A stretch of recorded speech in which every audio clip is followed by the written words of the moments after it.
Frères et sœurs, il y a des choses qui arrivent dans votre vie, que vous vivez, des difficultés, des souffrances que vous vivez et que vous avez fini par accepter, mettant cela sur le compte de Dieu, que c'est Dieu qui a voulu.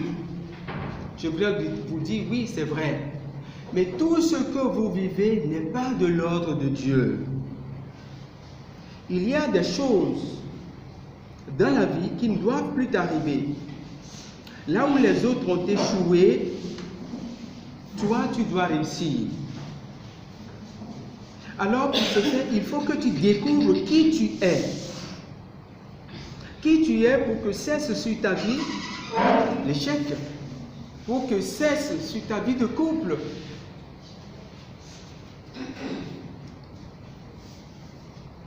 Les mésententes, les disputes, tout ce qui fait la honte de ta vie d'époux, de ta vie d'épouse. Et pourtant, il y a longtemps que tu jeûnes, il y a longtemps que tu pries. Et tu demandes à Dieu de changer la situation de ta vie, de changer le visage de ton couple. Et pourtant, il semble que tu ne vois rien. Et tu penses que ce que tu vis comme difficulté, c'est ce qui est normal. Le Seigneur veut te faire comprendre ce soir que non. Puisque dans le livre du prophète Jérémie, chapitre 29, verset 11, qu'est-ce que nous lisons? Car je sais, moi, les desseins que je forme pour vous, oracle de Yahvé, desseins de paix et non de malheur, pour vous donner un avenir et une espérance. Et donc, le projet de Dieu sur ta vie n'a jamais été un projet de malheur, n'a jamais été un projet de souffrance, de difficulté, de mésentente, d'incompréhension. Ce que Dieu veut pour toi, ce que Dieu veut pour ta vie de couple, c'est que tu connaisses le bonheur. Et puis Dieu ne peut pas mentir, il est la vérité. Sa parole est vérité. Dans l'évangile de Jean, chapitre 14, verset 6, nous lisons, Jésus dit, « Je suis le chemin, la vérité, la vie ». Et donc, la parole de Dieu, le projet que Dieu a sur nous, un projet d'avenir et d'espérance, cette parole est vérité, frères et sœurs. Puisque Jésus, le Verbe de Dieu, lui-même va dire, je suis venu pour que les hommes aient la vie et l'aient en surabondance. Jean chapitre 10, verset 10. Je suis venu pour qu'ils aient la vie et qu'ils l'aient en abondance. Jésus est venu, donc, frères et sœurs, pour relâcher sur vous, pour nous, ses brebis, un niveau de bénédiction. L'abondance. Niveau de bénédiction. L'abondance de Dieu. Et donc, on ne peut pas laisser notre vie aller dans des frustrations, dans l'échec, dans l'humiliation, dans des maladies incurables, dans ce que nous pouvons appeler l'imitation, l'esprit de l'imitation. Nous n'arrivons jamais à aller au bout de notre projet. Dès que nous commençons un projet, le projet doit s'avorter, ou à court terme, on doit changer le cours du projet et finalement se résigner et dire, bon, qu'est-ce que nous allons faire? L'esprit de l'imitation, non. Tu dois te poser la question, pourquoi les choses se passent ainsi dans ma vie? Pourquoi les choses se passent ainsi dans ma vie? Frères et sœurs, Dieu n'a aucun intérêt à nous voir souffrir. Vous vous rappelez que au jardin d'Éden, quand le Seigneur a créé l'homme, il a vu le besoin de l'homme et il a créé une femme. Et qu'est-ce qu'il a dit? Il a voulu que les deux soient ensemble, une seule chair, pour s'épanouir. Et pourquoi alors maintenant nous allons obéir à la parole de Dieu en nous unissant et nous ne pouvons pas vivre heureux? Pourquoi? On se pose la question. Cela voudra dire que la souffrance, la douleur, les incompréhensions dans le foyer n'est pas de l'ordre de Dieu. N'est pas de l'ordre de Dieu. Pourquoi alors? Qu'est-ce qui se passe? En philosophie, on dit que ce sont les bonnes questions qui amènent les bonnes réponses. Et donc, il faut se poser les bonnes questions pour avoir la révélation. Pour avoir la révélation. Je ne dis pas du tout que, en tant que chrétien, on ne doit pas souffrir. Nous savons tous ça, que le chrétien, la croix est le tremplin pour nous, pour aller sur le chemin de la sainteté. Et en tant que chrétien, Jésus a dit, prenez votre croix, celui qui veut me suivre n'a qu'à prendre sa croix. Je ne parle pas de ça. Mais tout ce qui nous arrive n'est pas de l'ordre de Dieu. Non, absolument non. Pas du tout. Il y a des interférences. Il y a notre propre nature, parce que quand on parle du combat spirituel, nous focalisons l'attention sur le combat avec le démon. Or, le premier combat qu'il faille mener, c'est le combat avec soi-même. Lutter contre mes propres comportements, mon orgueil, ma colère, ça c'est moi. On ne me fait pas ça. C'est le premier terrain de combat spirituel. Et puis après ça, il faut aller sur le combat du monde. Ce que le monde nous propose. Et c'est en dernier ressort que nous avons le combat contre Satan. Mais quand on parle de combat spirituel, tout de suite, nous attaquons le démon. Et nous laissons nous-mêmes nos préoccupations, nos défauts, et nous laissons les propositions du monde. Donc, en tant que chrétiens, nous avons à avoir la croix, à prendre la croix. Mais est-ce que tout ce qui nous arrive est de l'ordre de Dieu? Je dis non. Parce que en théologie, il y a ce qu'on appelle la volonté permissive et la volonté parfaite.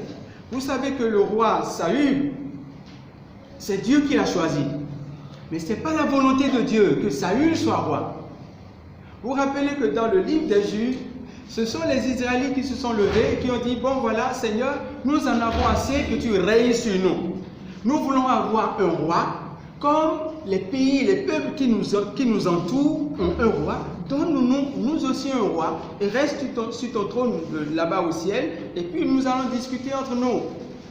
Et ils ont dit à Dieu, le roi que tu vas nous donner c'est Saül. Le roi lui a dit, mais non, Saül ne peut pas faire l'affaire. Donne-nous Saül. Comme nous aussi. Quand nous avons des difficultés et que nous prions, qu'est-ce que nous disons? Seigneur, donne-moi ça. Même s'il faut que je tombe, il faut quand même que j'aie. Donne-moi ça. C'est ce que nous disons. Oubliant que et on oublie. On veut avoir quand même, on veut l'avoir. Laisse-moi faire mon expérience. Bien sûr, tu as fait toute ton expérience parce que dans la vie, il y a certaines choses qu'on ne peut jamais comprendre sans avoir fait l'expérience. Mais dans le même temps, il y a certaines expériences qu'il ne faut pas faire. Parce qu'une fois vous faites ces expériences-là, c'est fatal, il n'y a pas de chemin, no retour. Donc la volonté de Dieu n'est pas que Saül soit roi. C'est ça la volonté permissive. Dieu a voulu, mais ce sont les hommes. C'est de la même manière que les hommes se liguent contre toi, font échouer tes projets, et puis toi, ne sachant pas, tu dis, c'est la volonté de Dieu. Non, non. Et il y a la volonté parfaite. La volonté parfaite de Dieu, c'est que Dieu a voulu que David soit roi d'Israël. C'est pourquoi Dieu lui-même est allé voir Jessé, envoyer le prophète Samuel dans la maison de Jessé pour aller choisir David. Donc c'est ça la volonté parfaite. Donc nous avons la volonté permissive et nous avons la volonté parfaite. Ce qui t'arrive dans ta vie, ce que tu vis dans ta vie, c'est quelle volonté? Est-ce la volonté de Dieu? C'est la question qu'il faut se poser, frères et sœurs. Et le prophète osait dire, mon peuple périt faute de connaissance. Puisque tu as rejeté la connaissance, je te rejetterai de mon sacerdoce. Puisque tu as oublié l'enseignement de ton Dieu, à mon tour, j'oublierai tes fils. Osée, chapitre 4, verset 6. Mais pourquoi Dieu n'a pas dit, dis au monde? Il a dit, dis à mon peuple. Dis à mon peuple. C'est parce que nous sommes les privilégiés. Et nous avons besoin de la révélation. Nous avons besoin de la connaissance.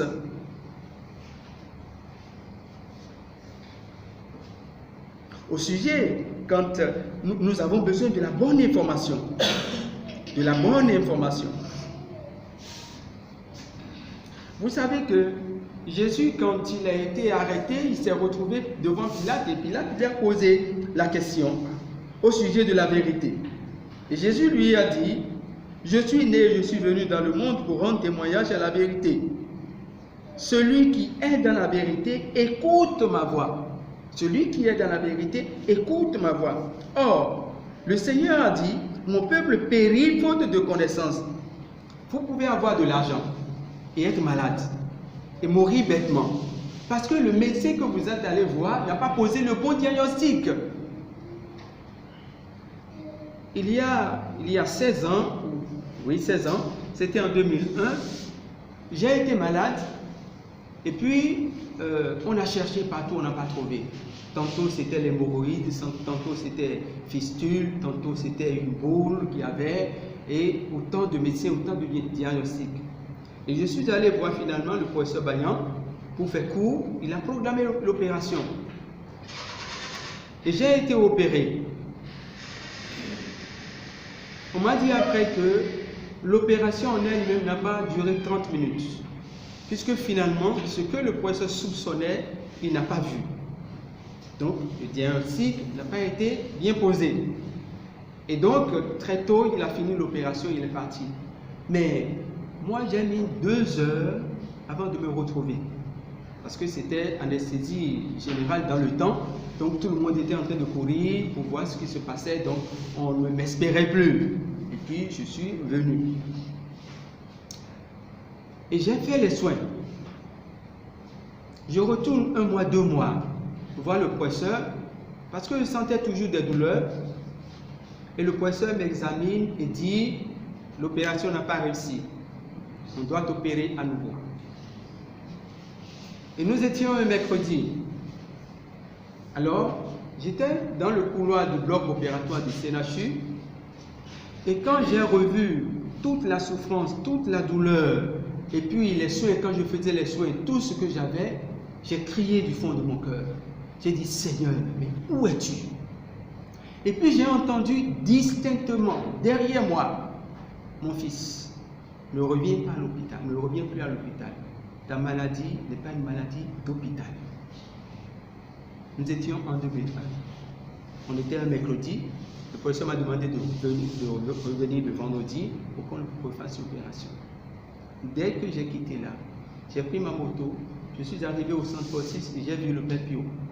J'ai posé le problème au Père Pio. Le Père Pio m'a dit, bon, va acheter du sel, va acheter de l'huile d'olive, je vais exorciser et tu vas utiliser. Et je suis allé acheter, je lui ai amené, il a béni, il a exorcisé. Et j'ai laissé le médicament, j'ai laissé tout soin. Et j'ai utilisé le sel exorcisé, l'eau et puis l'huile d'olive exorcisée. Depuis 2001, je ne suis plus jamais retourné à l'hôpital, on ne m'a jamais touché. C'est ça la bonne information. C'est ça la bonne information. Alors ça voudra dire que nous sommes dans un environnement spirituel. Et puis récemment, quand j'ai été malade en 2016, j'ai fait un AVC. Et j'ai fait 2 heures devant le médecin. Le médecin m'a ausculté et il n'a rien trouvé. Il n'a rien trouvé et il m'a prescrit paracétamol, chose là, il m'a envoyé. Quand le cardiologue est venu, il a vu, il a dit, qui t'a prescrit ça? J'ai dit, c'est le médecin. Il dit, quel médecin? Il s'appelle comment? Et quand il voit le médicament, il dit, tu n'as pas besoin de ça. On va donner ça à tes chiens. Vous savez, bon, c'est une manière de parler. On va donner ça aux chiens. Et puis bon, voilà, c'est fini. Et puis je mourrais. Je mourrais. Mais là aussi, ce n'était pas une maladie d'hôpital aussi non plus. Donc c'est ça la question. Qu'est-ce que tu vis? Ce que tu vis là vient d'où? Ce que tu vis dans ton foyer, dans ta famille. Et pourtant ton mari n'a pas changé, ton épouse n'a pas changé. C'est celui que tu as connu il y a 10 ans au bord peut-être d'une ruelle ou en faveur d'un récital ou bien je ne sais pas où tu as dit je suis à toi, je t'aime, je t'aimerai, je donne ma vie pour toi. Qu'est-ce qui se passe aujourd'hui? Pourquoi on ne peut pas faire une semaine ensemble sans se chamailler? Et tu es habitué déjà. Donc ton épouse, quand elle commence, elle dit, bon voilà, je suis habitué. Tu t'habitues au mal, tu veux t'habituer à la souffrance. Mais non! Dis non! La bonne information, c'est cela. On dit que c'est celui qui a l'information qui a le pouvoir. C'est celui qui a l'information qui a le pouvoir. Mais très peu de gens comprennent cela, frères et sœurs. Le Seigneur dit, quand il est ressuscité, 40 jours avant la Pentecôte, il a pris le temps d'enseigner ses disciples au sujet des mystères du royaume. C'est Luc qui nous donne cette précision. C'est l'évangéliste Luc qui nous donne ces précisions au sujet du mystère, des mystères du royaume. C'est-à-dire des vérités que si tu ne cherches pas, tu ne pourras pas trouver.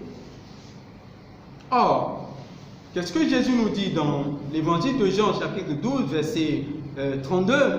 Vous connaîtrez la vérité et la vérité vous libérera. Il n'a pas dit, on priera pour vous et vous serez délivrés. Non, vous connaîtrez la vérité et la vérité vous libérera. Donc, connaître la vérité sur son statut actuel, c'est la délivrance, c'est la libération. Alors, la grande question qu'on doit se poser, c'est qui es-tu? Qui es-tu? C'est vrai, nous sommes des chrétiens. Ce n'est pas notre baptême. Nous sommes des chrétiens. Mais nous avions un héritage. Nous avions un héritage. Il est important de connaître qui l'on est. La question de l'identité est importante.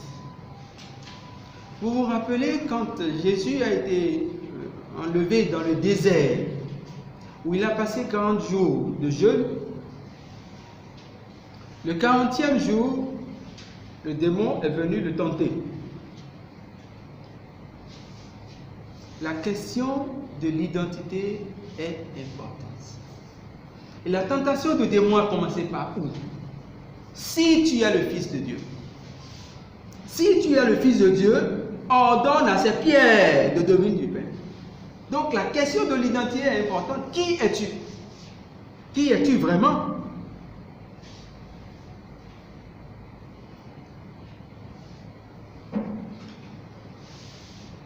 Qui es-tu? Vous savez, dans le livre de Tobie, nous connaissons bien sûr l'histoire de Sarah. Sarah qui a eu 7 maris, et les 7 maris sont morts. Et puis sur le chemin, l'ange archange Raphaël dit à Tobie, ce soir, tu vas prendre la main de Sarah. Et Tobie dit, attention, cette fille-là est dangereuse. J'aurais appris qu'elle a eu 7 maris et les 7 sont morts. Je veux comprendre que certainement, cette femme a un mari de l'autre côté qui l'aime. Le mari ne fait rien à la fille, mais il tue les hommes. Et l'ange va dire à Tobie, ne crains pas de prendre Sarah, car c'est toi qui vas la sauver. Ne crains pas de prendre Sarah, car c'est toi qui vas la sauver. Et donc, ne regrette pas d'avoir épousé Geneviève, ne regrette pas d'avoir épousé Thomas. C'est toi qui vas le sauver, c'est toi qui vas la sauver. La révélation est trouvée à partir du moment où on a découvert que Sarah avait un mari de nuit dans sa vie, Asmodée. La solution est trouvée. Le Seigneur a donné le moyen. Et donc, quel est ton problème? Qu'est-ce que tu vis? À partir du moment où tu vas entrer dans ce que tu vis, la solution est déjà trouvée. Puisque quand on a découvert que Sarah était possédée par un démon, Raphaël a donné le remède en même temps. Et l'esprit a été chassé. C'est la même chose que le Seigneur veut faire pour toi personnellement et veut faire pour ton foyer en t'invitant à ce temps de retraite.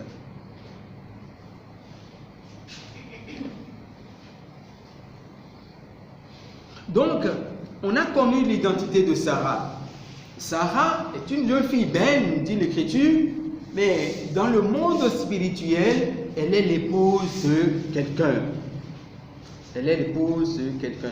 Il y a une dame qui travaille dans une grande firme, dans une grande société. Donc, elle est d'un standing. Elle s'est mariée, mais elle n'a pas eu d'enfant. Ils ont fait 1 an, 2 ans, pas d'enfant, 3 ans. Ils sont allés comme on le fait. Ils sont allés faire tous les examens, toutes les analyses de la médecine, ils ont cherché et tout était normal. Alors, qu'est-ce que nous disons?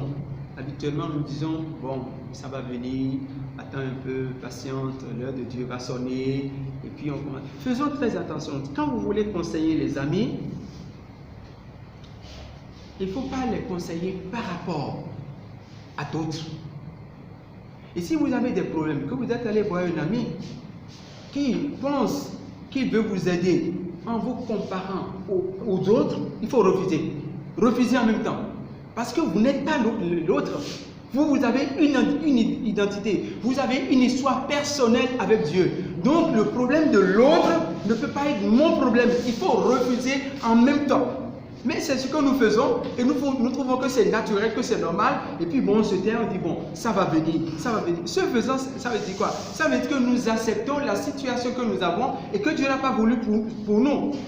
Ce faisant, nous sommes en train d'attester en disant j'accepte d'aller.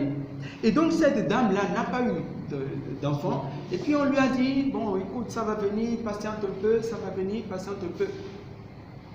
Et alors, la belle famille, quand vous n'avez pas d'enfant et que vous n'avez pas une autorité, la belle famille fait tout possible pour sortir votre épouse ou vous donner une autre femme en ville là-bas. Donc c'est ce que la famille a fini par faire. La belle famille a sorti la dame. Le mari aimant son monsieur est allé lui louer une chambre. Et il va voir son épouse et ils restent ensemble. Pendant ce temps, la femme a continué par prier, par chercher. Seigneur, il y a quelque chose qui ne va pas dans ma vie. Et c'est ainsi qu'au cours d'une prière, il a été révélé que ce que la dame là vit n'est pas normal. La dame dit, oui, c'est ce que je veux entendre depuis. Ce que je vis n'est pas normal. Mais tout le monde me dit que c'est bien, ça va aller, tu vas guérir. Et ils ont commencé par prier. Ils ont pris un temps de jeûne. La dame, elle croyait que c'était sa belle famille qui était son obstacle, que c'était la belle famille qui ne voulait pas d'elle. Or, le problème se situait dans sa propre famille. Que s'est-il passé? Elle avait les moyens et comme elle n'était pas mariée, ça veut dire que tout ce qui est dans la famille, c'était elle qui faisait. Les enfants de ses frères, de ses oncles, c'est elle qui s'occupait d'eux. Donc tout le monde était à l'aise. On voulait la voir dans ce statut. Mais à partir du moment où elle a décidé, elle a annoncé à sa famille qu'elle va se marier, les gens se disent, bon, et qui va s'occuper de nos enfants? Nous allons voir. C'est ça. C'est là qu'elle est devenue esclave. Et donc, c'est sa propre famille qui l'a liée et qui se dit, arrivé chez ton mari, tu n'auras pas d'enfant, les gens vont te chasser et tu vas revenir à la maison pour s'occuper de nos enfants. Et quand on a pris le temps de prière, on a cassé, on a brisé. Et puis, les mois qui ont suivi, la dame est tombée enceinte. Elle est retournée dans son foyer. Alléluia. Alors, si elle n'avait pas la révélation, elle se serait restée là pour dire, bon, ça va venir, j'attends 1 an, ça va venir. Et pendant ce temps, le temps est en train de passer. C'est comme cela que dans plusieurs aspects de vos vies, vous avez laissé des opportunités partir en disant, bon, c'est moi qui n'ai pas bien réfléchi, ça n'a pas été bien pensé, bon, ça devait arriver. Au lieu de dire non et de refuser la situation et de se lever, mais on s'est assis et puis on dit, bon, voilà, c'est Dieu. Et quand nous disons Dieu, le malin, lui, il est heureux et puis il se frotte les mains pour dire, continue de dire Dieu, moi je suis à l'aise. Alors, qui es-tu? Qui es-tu? Cela m'amène à vous parler rapidement des 4 puissants qui nous maintiennent dans le célibat.